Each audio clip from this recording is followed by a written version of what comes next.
मिट्टी के घर में रहने वाले को मिला सोने का रजवाड़ी ससुराल। सब्जी ले लो, सब्जी ताजी ताजी हरी हरी सब्जी ले लो। कैलाश भैया मुझे भी सब्जियां दे दो। वैसे तुम्हारी सब्जियां बड़ी ही ताजी और हरी रहती थी, इसीलिए मैं किसी भी ठेले वाले से सब्जी नहीं लेती, सिर्फ तुमसे ही लेती हूँ। लेकिन आज तुम्हारी सब्जियां काफी मुरझाई हुई सी लग रही हैं। खैर कोई बात नहीं, अब दे दो।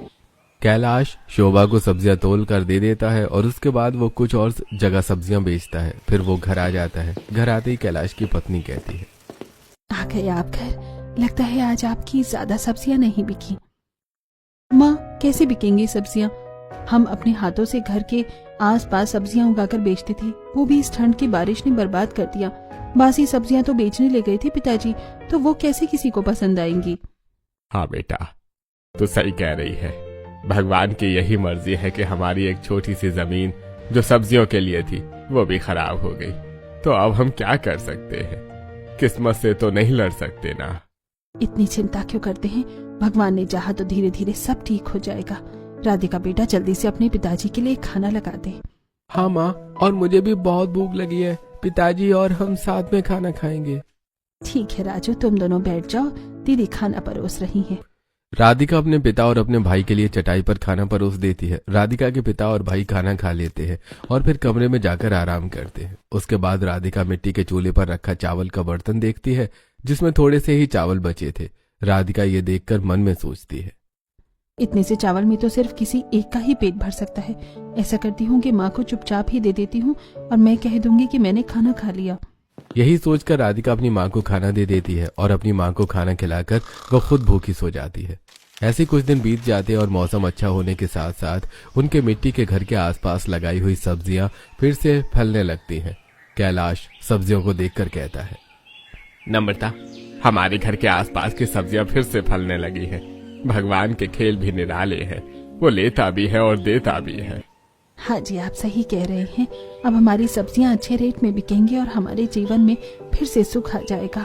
मैं ये सब्जियां तोड़ देती हूँ और आप ले जाकर बेच आइए इन्हें। ऐसा कहकर नम्रता और कैलाश दोनों खेतों में सब्जियां तोड़ने लगते हैं। लेकिन थोड़ी देर बाद कैलाश के पेट में तेज दर्द होने लगता है। कैलाश नम्रता से कहता है, नम्रता, मेरे पेट में बहुत तेज दर्द हो रहा है। नम्रता जल्दी से राधिका को आवाज देती है। राधिका बाहर आती है तो नम्रता कहती है, राधिका, तेरे पिता के पेट में बहुत दर्द हो रहा है, तो जल्दी से डॉक्टर को फोन कर। राधिका डॉक्टर को फोन करती है। थोड़ी ही देर में डॉक्टर आ जाता है और वो इंजेक्शन लगाकर कैलाश को दवाइयां देता है और फिर कहता है, देखिए, मैंने दवा और इंजेक्शन तो दे दी है, लेकिन मुझे लगता है कि इनके पेट में स्टोन है जिसका आपको ऑपरेशन करना पड़ेगा। इन्हें आराम करने की जरूरत है। डॉक्टर ऐसा कहकर चला जाता है। तब राधिका अपने पिता से कहती है, पिताजी, डॉक्टर साहब सही कह रहे थे। अब आप घर में आराम कीजिए और सब्जियां मैं ले जाकर बाजार में बेचूंगी। फिर पैसे इकट्ठा करके हम आपका ऑपरेशन भी करा लेंगे। तेरे साथ मैं भी बाजार चलूंगा और सब्जियां बेचने में तेरी मदद करूंगा। ठीक है बेटा, तुम दोनों अब सब्जियां बेचना। अब राधिका और समीर दोनों सब्जी का ठेला लेकर सब्जी बाजार की तरफ निकल जाते हैं और सब्जी बाजार में सब्जी का ठेला लगाकर सब्जियां बेचने लगते हैं। जहां एक तरफ राधिका बाजार में सब्जियां बेच रही थी तो वहीं दूसरी तरफ मोहित हमेशा की तरह अपने एनजीओ के लिए एक प्रोजेक्ट बनाने में लैपटॉप पर लगा हुआ था। तभी मोहित की माँ वहां आती है और कहती है, मोहित बेटा, तेरे पास एनजीओ के अलावा मुझे देने के लिए भी कोई समय है या नहीं है? माँ, कैसी बातें करती हो? बस थोड़ा सा काम और है, फिर मैं आपसे ढेर सारी बातें करूंगा। और विनीता, तुम्हें तो खुश होना चाहिए कि तुम्हारा बेटा एनजीओ के लिए काम करता है और इतना दयालु है कि दान पुण्य के लिए तो वो पूरे शहर में मशहूर है। मोहन ऐसा कह ही रहा था कि तभी उसके दोनों बेटे और दोनों बहुएं भी आ जाती हैं और निराली कहती है, वो तो ठीक है पिताजी, लेकिन अब मुझे लगता है कि मोहित की शादी कर देनी चाहिए। कम से कम इसी बहाने मोहित परिवार वालों के लिए समय तो निकालेगा। भाभी, हम मोहित की शादी करवा तो दी, लेकिन जैसे हमारा खानदान रजवाड़ों का खानदान है और हम दोनों भी रजवाड़े खानदान की बहू ही हैं, वैसे कोई रजवाड़े खानदान की बहू मिले तो सही। भाभी, मैं तो सोच रहा हूँ कि किसी गरीब लड़की से शादी करूँ ताकि उसे मायके में जो सुख नहीं मिले वो ससुराल में मिल जाए। कोई जरूरत नहीं है तुझे किसी गरीब लड़की से शादी करने की। ये तेरा एनजीओ नहीं है जहाँ कोई भी आ जाए।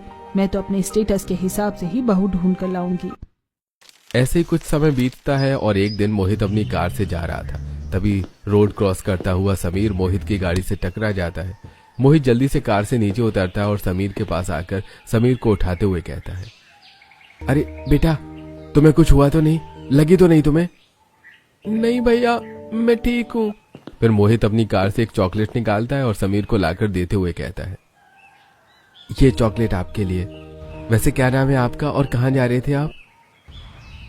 मेरा नाम समीर है। सामने मेरी दीदी सब्जी मार्केट में सब्जी की दुकान लगाती हैं, बस वहीं जा रहा था। अच्छा ठीक है, चलो मैं आपको आपकी दीदी की दुकान पर छोड़ देता हूँ। समीर कार में बैठ जाता है और मोहित के साथ कार से सब्जी मार्केट की तरफ निकल पड़ता है। थोड़ी देर में वो दोनों सब्जी मार्केट पहुंच जाते हैं। मोहित कार रोकता है, तब समीर नीचे उतरता है और कहता है, वो रही मेरी राधिका दीदी उस पेड़ के नीचे। मोहित पहली बार राधिका को देखता है तो मोहित उसे देखकर मन में सोचता है, अच्छा तो ये है राधिका। इसे देखकर तो ऐसे लगता है जैसे राधा रानी साक्षात सब्जी बेचने के लिए यहाँ पर आ गई हैं। कितना भोला चेहरा है।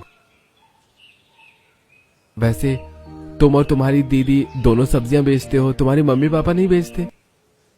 पापा सब्जी बेचते थे लेकिन उनके पेट में बहुत दर्द था, इसलिए दीदी को और मुझे सब्जियां बेचने आना पड़ा। समीर मोहित को सारी बातें बताता है। यह सब सुनकर मोहित समीर के साथ राधिका के ठेले पर जाता है। समीर मोहित को राधिका से मिलवाता है। फिर मोहित राधिका से कहता है, आपकी सब्जियां तो काफी फ्रेश दिखाई दे रही हैं, और जैसा कि समीर बता रहा था कि आप लोग ऑर्गेनिक सब्जियां उगाते हैं, तो ऐसा कीजिए ये सारी की सारी सब्जियां मुझे दे दीजिए। वैसे भी हमारे घर में सभी को ऑर्गेनिक सब्जियों का स्वाद बहुत पसंद आता है। ऐसा कहकर मोहित सारी सब्जियां खरीद लेता है। सब्जियां खरीदकर मोहित अपने घर आ जाता है और वो सारी सब्जियां अपनी भाभी को देते हुए कहता है, भाभी ये सब ऑर्गेनिक सब्जियां हैं, आज रसोइये को देकर यही सब्जियां बनवाओ। सुनाए ऑर्गेनिक सब्जियों का स्वाद बहुत ही अच्छा होता है। देवर जी, इतने सारे नौकरों के होते हुए आप कब से बाजार जाकर सब्जियां लाने लगे? और नहीं तो क्या, आपको अगर ऑर्गेनिक सब्जियां ही खानी थी तो आप घर के नौकरों से कह देते, वो अच्छे से अच्छी सब्जियां ढूंढ कर ला देते। तभी वहां विनीता और कैलाश भी आ जाते हैं। अब मोहित सभी लोगों को सारी बातें बताता है और कहता है, माँ, मैं आपको हमेशा कहा करता था कि अगर मुझे कोई रोड पर बैठी हुई लड़की पसंद आ गई तो मैं उसी से शादी कर लूंगा, और अब सचमुच मुझे रोड पर बैठी हुई लड़की पसंद आ गई है। मोहित, मजाक करना अलग बात है और सचमुच किसी रोड पर बैठी लड़की को पसंद करना अलग बात। तेरी शादी किसी खानदानी अमीर लड़की से ही होगी। देवर जी, माँ जी सही कहती हैं। आप कैसे किसी सड़क चलती लड़की को हमारे घर की बहू बना सकते हैं? आखिर हमारे स्टेटस का क्या होगा, सोचिए। हाँ सुमित, निराली भाभी सच कहती हैं। हम किसी सब्जी बेचने वाली को अपने घर की बहू नहीं बना सकते। बेटा, तुम्हारी माँ और भाभियाँ सच कह रही हैं। भूल जाओ उस लड़की को। हम तुम्हारे लिए बहुत अच्छी लड़की ढूंढकर तुम्हारी शादी करवाएंगे। सभी लोगों के मानने के बाद भी मोहित नहीं मानता और वो कहता है, आज मैंने एक गरीब लड़की की हेल्प की। आप लोग मुझसे हमेशा कहते रहते हो कि उम्र हो रही है शादी की, शादी कर ले। अब जब मुझे कोई लड़की पसंद आ गई है तो आप लोग मना कर रहे हो। मैंने सोच लिया है कि मैं उसी गरीब लड़की के साथ शादी करूंगा। मैंने कहा ना, मैं राह चलती लड़की को अपने घर की बहू नहीं बना सकती, वो भी रजवाड़ी खानदान की छोटी बहू। तुझे किसी मदद करना पसंद है तो तू मदद कर, लेकिन शादी तो तेरी किसी खानदानी लड़की से ही होगी। माँ, मेरी भी जिद है, अगर मैं शादी करूंगा तो उसी। मोहित ऐसा कहकर चला जाता है। लगभग एक हफ्ता बीत जाता है। विनीता मोहित को कुछ लड़कियों की फोटो दिखाते हुए कहती है, देख बेटा, तेरे लिए हमने अलग अलग जगह से खानदानी लड़कियों की फोटो मंगवाई है। सारी एक से बढ़कर एक है। तो इनमें से अपने लिए कोई भी लड़की पसंद कर ले। नहीं माँ, मैंने कह दिया ना कि मैं शादी करूंगा तो उसी गरीब लड़की से करूंगा, वरना नहीं करूंगा। ऐसा कहकर मोहित वहां से चला जाता है। तब मोहन विनीता को समझाते हुए कहता है, विनीता, उसे वो लड़की पसंद है और शादी उसे करनी है। जीवन उसका है। तुम लोग क्यों जिद पकड़ कर बैठे हो? कर लेने दो उसे उसी लड़की से शादी। विनीता को मोहन की बात माननी पड़ती है। अब सभी राधिका के घर रिश्ता लेकर जाते हैं। सभी लोग चटाई पर बैठकर राधिका के माता पिता से बात करने लगते हैं। तभी मोहन कहता है, भाई साहब, आपकी बेटी हमें बहुत पसंद है और हमारी तरफ से ये रिश्ता पक्का समझिए। बस ये बता दीजिए कि हम बारात लेकर कब आए। बहन जी, मेरी मिट्टी के घर में रहने वाली बेटी को सोने का ससुराल मिले, इससे अच्छी भला क्या ही बात हो सकती है।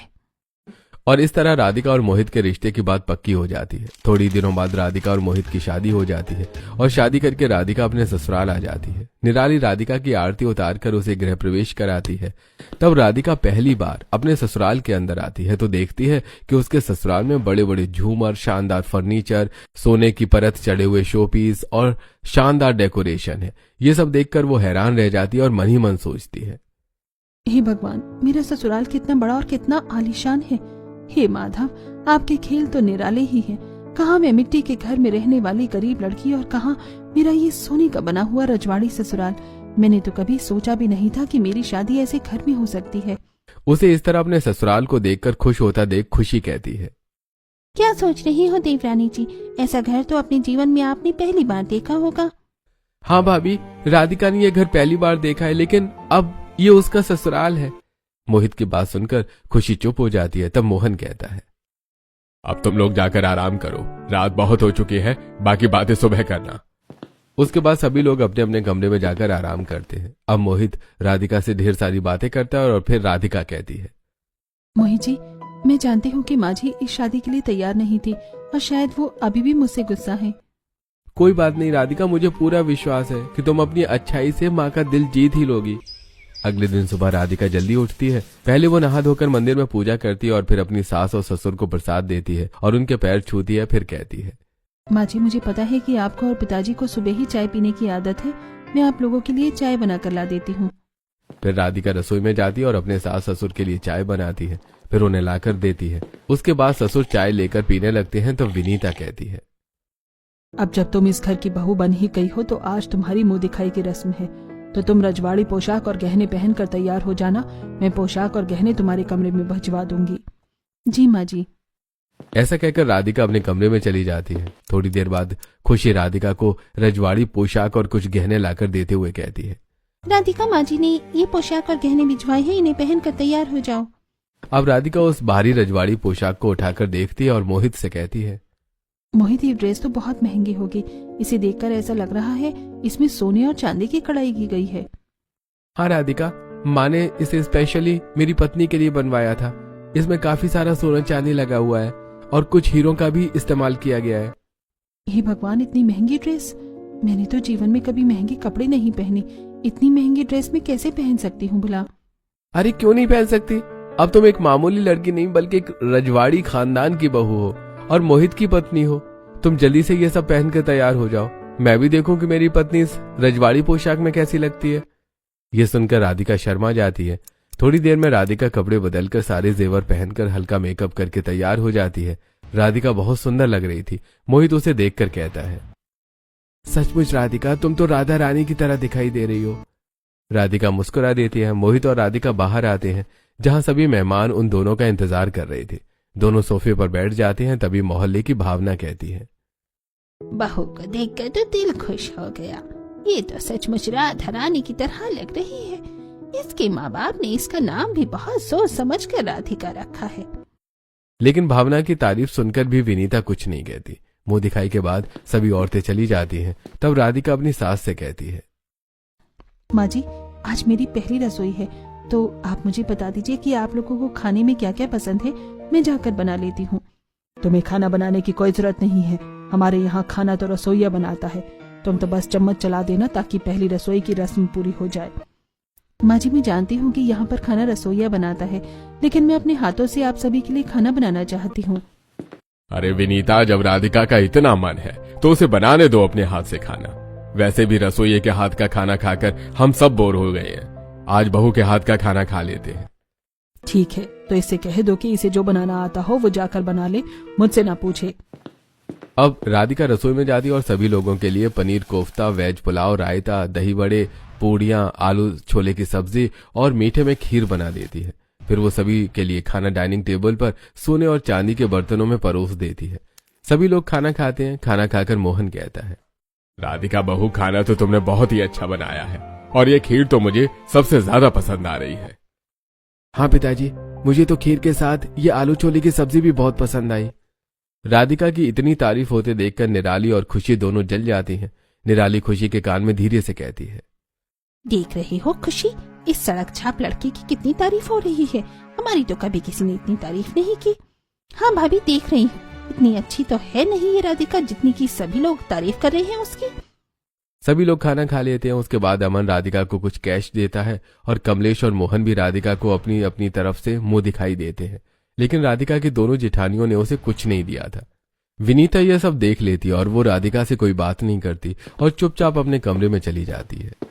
रात हो जाती है और राधिका अपनी सास के कमरे में आती है और उनके पैर दबाने लगती है। फिर कहती है, माँ जी, मुझे मोहित ने बताया था कि आपके पैरों में अक्सर दर्द रहता है। आज के बाद मैं रोज आपका पैर दबाकर सोऊंगी। लगता है मोहित तुम्हें काफी सिखा पढ़ाकर यहाँ लेकर आया है। मैं जानती हूँ माँ जी कि आप मुझसे गुस्सा हैं, लेकिन अपनी सेवा का अवसर मुझसे मत छीनिए। मुझे अपने पैर दबाने दीजिए। अब विनीता कुछ नहीं कहती। राधिका अपनी सास के पैर दबाती है। उसके बाद अपने कमरे में जाकर सो जाती है। धीरे धीरे राधिका की शादी को 1 हफ्ता बीत चुका था और राधिका अपने सास ससुर का बहुत ख्याल रख रही थी।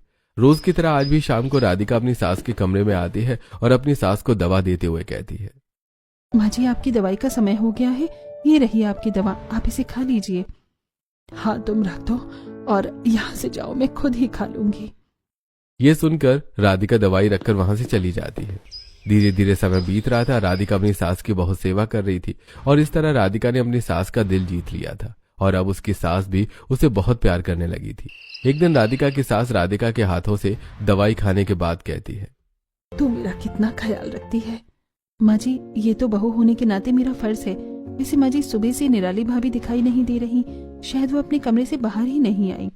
अरे बेटा, दरअसल निराली को माइग्रेन की प्रॉब्लम है और अमन बता रहा था कि आज फिर से उसे माइग्रेन का दर्द उठा है, इसीलिए वो अपने कमरे में ही है। अरे माँ जी, मुझे तो पता ही नहीं था। खैर कोई बात नहीं, मैं जाकर जेठानी जी को देख लेती हूँ। ऐसा कहकर राधिका नीलिमा के कमरे में पहुंचती है, जहां नीलिमा सिर पर पट्टी बांधकर लेटी हुई थी। राधिका नीलिमा को देखकर कहती है, नीलिमा भाभी, आपने बताया नहीं कि आपके सर में दर्द है। हाँ राधिका, दर्द तो है। अब तुम कोई डॉक्टर तो हो नहीं कि तुम्हें मैं बताती और तुम ठीक कर देती। वैसे मैं अकेले में आराम करना चाहती हूँ, तो तुम प्लीज यहाँ से जाओ। नीलिमा भाभी, जाऊंगी मैं यहाँ से बाद में। पहले आपके सर में तेल लगाकर मसाज करूंगी। आपको पता है कि मेरी माँ के सर में हमेशा ही दर्द रहता था और मैं जब उनके सर में तेल लगाकर मसाज करती थी तो उनका दर्द गायब हो जाता था। वैसे ही मैं आज आपके सर का दर्द भी गायब करूंगी। ऐसा कहकर राधिका सामने रखी तेल की बोतल उठाती है और नीलिमा के सिर में मसाज करने लगती है। साथ में वो नीलिमा से बहुत सारी बातें भी करती है। थोड़ी देर बाद नीलिमा के सिर का दर्द कम हो जाता है। नीलिमा खुश होते हुए राधिका से कहती है, राधिका, तुमने सच कहा था। तुम्हारी इस मसाज से तो सचमुच मेरे सर का दर्द कम हो गया। Thank you so much Radhika. मैंने तुम्हें इतना बुरा भला कहा, लेकिन तुमने फिर भी मेरे सर की मसाज की। तुम तो सचमुच बहुत अच्छी हो। मुझे खुशी है कि मेरी मसाज से आपके सर का दर्द कम हो गया, लेकिन भाभी, मेरे पास आपकी सर दर्द का एक ऐसा देसी उपाय भी है जो मेरी माँ ने मुझे एक काढ़ा बनाकर सिखाया है, जो कच्ची हल्दी से बनता है और उसे पीने से सर का दर्द धीरे धीरे ठीक हो जाता है। ठीक है राधिका, तो तुम मेरे लिए वो काढ़ा जरूर बनाना। अब नीलिमा भी राधिका को पसंद करने लगी थी। अगले दिन शाम को नीलिमा और राधिका दोनों घर के बाहर गार्डन में बैठकर बातें कर रहे थे। तभी खुशी वहां आती है और नीलिमा को राधिका से बातें करता देख जल जाती है और मन ही मन सोचती है, ये नीलिमा भाभी को राधिका कब से अच्छी लगने लगी। इन दोनों में तो बड़ी ही दोस्ती दिखाई दे रही है। मुझे तो ना राधिका कल पसंद थी और ना ही आज पसंद है।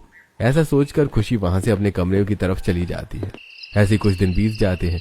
एक दिन राधिका सुबह सुबह ग्रीन टी बनाकर खुशी के कमरे में ले जाती है और उसे देते हुए कहती है, खुशी भाभी, मुझे निराली भाभी ने बताया था कि आपको सुबह ग्रीन टी पीने की आदत है और रसोईया अक्सर आपको ग्रीन टी देना भूल जाता है, तो मैं आपके लिए ग्रीन टी ले आई हूँ। Thank you so much Radhika. ये रसोईया कभी भी मुझे ग्रीन टी नहीं देते और मेरी ग्रीन टी अक्सर मिस हो जाया करती है। आप चिंता मत कीजिए खुशी भाभी, आज के बाद मैं आपको रोज सुबह ग्रीन टी बनाकर दे दिया करूंगी। ऐसा कहकर राधिका चली जाती है। तब खुशी अपने आप से कहती है, ये राधिका उतनी भी बुरी नहीं है जितना मैं इसके बारे में सोचती हूँ। ऐसा सोचते हुए खुशी ग्रीन टी पीने लगती है। ऐसी समय बीत रहा था और राधिका घर में सभी का बहुत ख्याल रख रही थी। वो सभी के कमरे में जाकर उनसे बातें करती और सभी की बहुत चिंता करती। सभी लोग अब राधिका को बहुत प्यार करने लगे थे। एक दिन निराली और खुशी दोनों राधिका से कहती हैं, राधिका, तुम्हारी शादी को 1 महीना हो गया है, लेकिन अभी तक तुमने कोई शॉपिंग नहीं की। चलो आज हम दोनों तुम्हें शॉपिंग करवाएंगे। तुम सही कह रही हो बहू। राधिका बहू को उसकी पसंद के कपड़े, मेकअप, चूड़ी सब कुछ दिलवा कर ले आओ। आप भी हमारे साथ शॉपिंग में चलिए ना माँ जी। तो मुझे ज्यादा अच्छा लगेगा। अरे बहू, मैं तेरे साथ जरूर चलती, लेकिन आज मेरे पैरों में थोड़ा दर्द है, इसलिए तू चली जा। अब राधिका अपनी दोनों जेठानियों के साथ सबसे पहले शॉपिंग मॉल जाती है और वहां कपड़े देखती है। तभी खुशी राधिका से कहती है, राधिका ये ड्रेस देखो कितनी सुंदर है, ये तुम पर बहुत ही सुंदर लगेगी, इसे हम तुम्हारे लिए ले लेते हैं। और राधिका उस साइड देखो कितनी सुंदर साड़ियाँ हैं, चलो हम वहाँ से कुछ साड़ियाँ भी तुम्हारे लिए खरीद लेते हैं। ऐसी दोनों जेठानियां राधिका को ढेर सारी शॉपिंग करवाती हैं और उसके बाद वो उसे मेकअप काउंटर पर ले जाती हैं और अलग अलग तरह के मेकअप दिखाने लगती हैं। ये देखकर राधिका कहती है, अरे भाभी, मुझे तो मेकअप करना बिल्कुल भी नहीं आता। तुम चिंता मत करो राधिका, हम तो है ना, हम तुम्हारा मेकअप कर देंगे और तुम्हें मेकअप करना सिखा भी देंगे। ऐसा कहकर निराली और खुशी राधिका को ढेर सारा ब्रांडेड मेकअप दिला देती हैं और उसके बाद खुशी राधिका से कहती है, राधिका अब हम एक ऐसी जगह चलेंगे जहाँ जाकर तुम पूरी तरह बदल जाओगे और देवर जी तुम्हें देखकर पहचान भी नहीं पाएंगे। मैं समझी नहीं खुशी भाभी, आप मुझे कहाँ ले जाने की बात कर रही हो? अरे राधिका तुम चलो तो सही, मैं तुम्हें बताती हूँ। अब निराली और खुशी राधिका को एक बहुत बड़े ब्यूटी पार्लर में लेकर जाती हैं, जहां पर उन्होंने पहले से ही राधिका के लिए अपॉइंटमेंट फिक्स कर रखा था। पार्लर वाली राधिका का फेशियल करती है और उसके हेयर कट करती है और उसकी मैनिक्योर और पेडिक्योर भी करती है। उसके बाद वो नीलिमा का दिया हुआ ड्रेस पहनाकर राधिका का एक अच्छा सा मेकअप करके उसे रेडी कर देती है। फिर जब राधिका बाहर आती है तो निराली और खुशी उसे देखकर चौंक जाती है और निराली कहती है, वाह राधिका तुम तो बहुत सुंदर लग रही हो, सच में राधिका तुम बहुत प्यारी लग रही हो, चलो अब घर चलते हैं। अब वो लोग घर के लिए निकल पड़ते हैं, पर घर पहुंचकर राधिका डोरबेल बजाती है। थोड़ी देर में दरवाजा खुलता है, लेकिन अंदर इतना अंधेरा होता है कि राधिका को कोई दिखाई नहीं दे रहा था। राधिका निराली से कहती है, अरे निराली भाभी, ये हमारे घर में इतना अंधेरा क्यों है? हाँ राधिका, लगता है पूरी बिल्डिंग की लाइट गोल है, चलो अंदर चलकर देखते हैं। अब राधिका जैसे ही अंदर कदम रखती है, अचानक से लाइट जल जाती है और राधिका देखती है कि सामने एक बहुत बड़ा सा केक रखा है और पूरा हॉल बलून और झूमर से सजा हुआ था। राधिका ये सब देखकर बहुत खुश हो जाती है। तभी सभी लोग हैप्पी बर्थडे सॉन्ग गाने लगते हैं। Happy birthday to you, happy birthday to Radhika, happy birthday to you. Radhika, कैसा लगा तुम्हें ये सरप्राइज?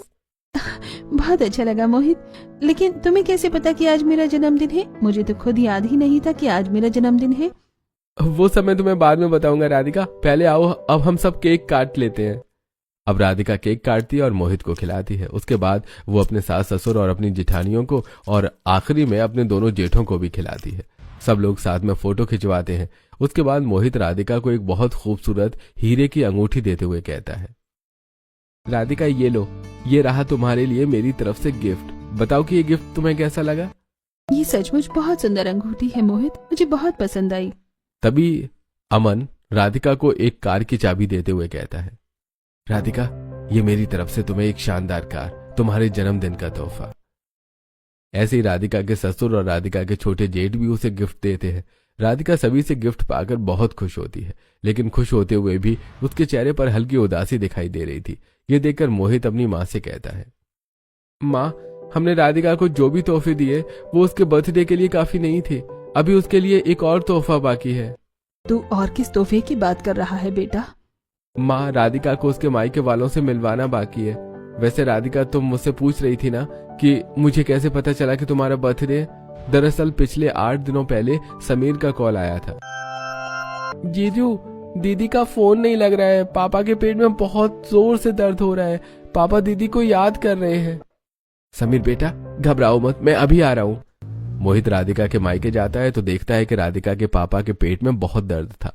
मोहित कैलाश को अपनी कार में बिठाकर अस्पताल लेकर आता है और उनका ट्रीटमेंट करवाता है। डॉक्टर उन्हें चेक करके कहता है, देखिए इनके पेट में स्टोन है और काफी दिनों से लापरवाही करने की वजह से वो स्टोन बड़ा हो चुका है, इसलिए इनका तुरंत ऑपरेशन कराना पड़ेगा और इसका खर्चा थोड़ा ज्यादा ही आएगा।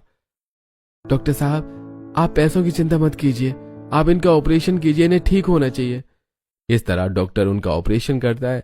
मोहित हॉस्पिटल का सारा बिल भर देता है। 3-4 दिनों बाद ही कैलाश पूरी तरह से ठीक हो जाते हैं। उसके बाद मोहित उन सभी के लिए एक बड़ा सा नया घर खरीदता है और राधिका की माँ और पिताजी को वहां शिफ्ट कर देता है। उसके बाद वो घर के सामने एक बड़ी सी किराने की दुकान खोलकर राधिका के पिताजी को दे देता है और कहता है, पिताजी अब आपको ज्यादा मेहनत करने की कोई जरूरत नहीं है, मैंने ये दुकान आपके लिए खोल दी है। और यहाँ 2 नौकर भी रखनी है। आप आराम से इस दुकान पर बैठकर काम कर सकते हैं। अब तुम्हारे पिताजी बिल्कुल ठीक है और आज मैं तुम्हें उनसे मिलवाने ले जा रहा हूँ। बेटा ये तो तूने बहुत अच्छा किया। जा बहू अपने पिताजी से मिला, और हाँ किसी भी चीज की जरूरत पड़े तो बिना किसी झिझक के कहना। अब राधिका अपने माता पिता और समीर से मिलने के लिए नई घर में जाती है। पहले वो बाहर दुकान देखती है, उसके बाद घर के अंदर जाती है। उसके माता पिता उसे देखकर बहुत खुश होते हैं। समीर दौड़कर राधिका को गले लगा लेता है और कहता है, देखा राधिका दीदी, जीजू ने तो हमारी गरीबी ही खत्म कर दी। अब हम लोग बहुत खुश हैं। अपने परिवार को इस तरह खुश देखकर राधिका भी बहुत खुश होती है और मोहित से कहती है, मोहित जी आपने मेरे लिए जीवन में बहुत कुछ किया है, और आज मेरे मायके वालों के लिए इतना कुछ करके तो आपने मुझे मेरी सारी खुशियां दे दी। अब राधिका खुशी खुशी मोहित के साथ घर लौट आती है और इस तरह राधिका के जीवन में सब कुछ ठीक हो जाता है और वो खुशी खुशी अपना जीवन गुजारने लगती है।